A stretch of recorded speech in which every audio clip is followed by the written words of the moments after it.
नमस्कार दोस्तों, जय माता दी। अगली युद्ध कांड रामायण में आप सबका स्वागत है। तो चलिए वीडियो शुरू करते हैं। रावण अंगद की बातों पर बहुत क्रोध हुआ उसे, और वो क्रोध से भड़क उठा। उसने अपने मंत्रियों को आदेश दिया कि वे अंगद को पकड़कर उसका वध कर दें। अंगद को पकड़ने के लिए 4 राक्षस आगे बढ़े, तो अंगद ने उन्हें स्वयं को बंदी बनाने दिया, क्योंकि वह अपनी श्रेष्ठ शक्तियों का प्रदर्शन करना चाहते थे। तब अचानक ही अंगद ने अपनी भुजाएं पकड़े हुए चारों राक्षसों सहित रावण के राजमहल के शिखर पर छलांग लगा दी। अंगद की छलांग की शक्ति से राक्षसों की पकड़ ढीली पड़ गई और वे रावण को देखते देखते जमीन पर गिर पड़े। इसके बाद अंगद ने राजमहल की छत पर अपने पैरों से फरहार किया, जिससे वह भरभरा कर गिरने लगे, और रावण असहाय भाव से अपनी आंखों के सामने यह सब होते हुए देखता रहा।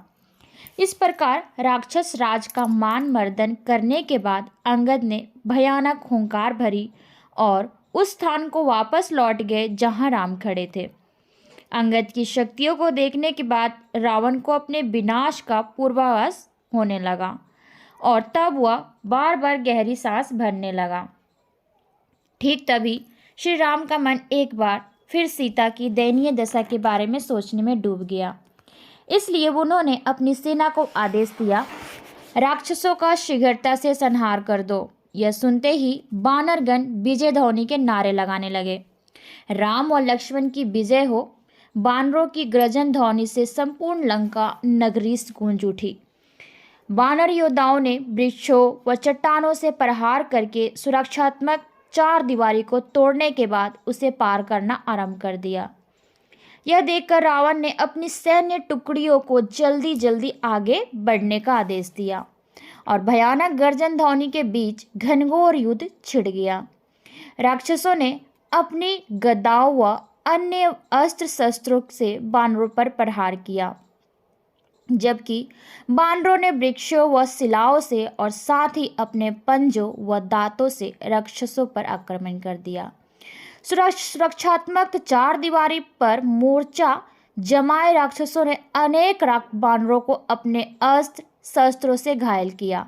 ठीक उसी समय अनगिनत वानरों ने छलांग लगाई और राक्षसों को बलपूर्वक जमीन पर गिराकर घसीटना आरंभ कर दिया, और इस तरह से शीघ्र ही धरती पर चारों तरफ रक्त व मांस का कीचड़नुमा मिश्रण भर गया। हनुमान ने जामुबली से, अंगद ने इंद्रजित से, नील ने निकुंभ से और सुग्रीव ने प्रघास से मोर्चा लिया, और मारे गए योद्धाओं के शव उस भयानक नरसंहार से बनी रक्त की नदियों में प्रवाहित होने लगी। इंद्रजित ने अंगद पर अपनी गदा से प्रहार किया, परंतु राजकुमार ने चतुराई से उसे अपने हाथों से पकड़ लिया और उसे इंद्रजित के रथ पर पटक दिया। जामुनबली ने एक भाले से हनुमान को बेध दिया, परंतु पवनसुत ने उस राक्षस के रथ पर छलांग लगा दी और अपने थप्पड़ के प्रहार से उसका अंत कर दिया। राम, सुग्रीव व नल ने अगणित राक्षसों का संहार किया, और इस प्रकार वानरों की पराक्रमिक सेना ने शत्रु सेना को भारी क्षति पहुंचाई। उस भयानक युद्ध में राक्षसों व वानरों ने अगणित सिर विहीन धर यत्र तत्र बिखरे हुए थे, जिससे युद्ध क्षेत्र भयंकर जुगुप्सा पूर्ण दिखने लगा था। अंततः रात घिर गई। अंधेरे में वानर पूछते, क्या तुम वानर हो? और जैसे ही किसी को शत्रु का पता चलता तो उस पर अत्यंत चतुरतापूर्वक हमला किया जाता।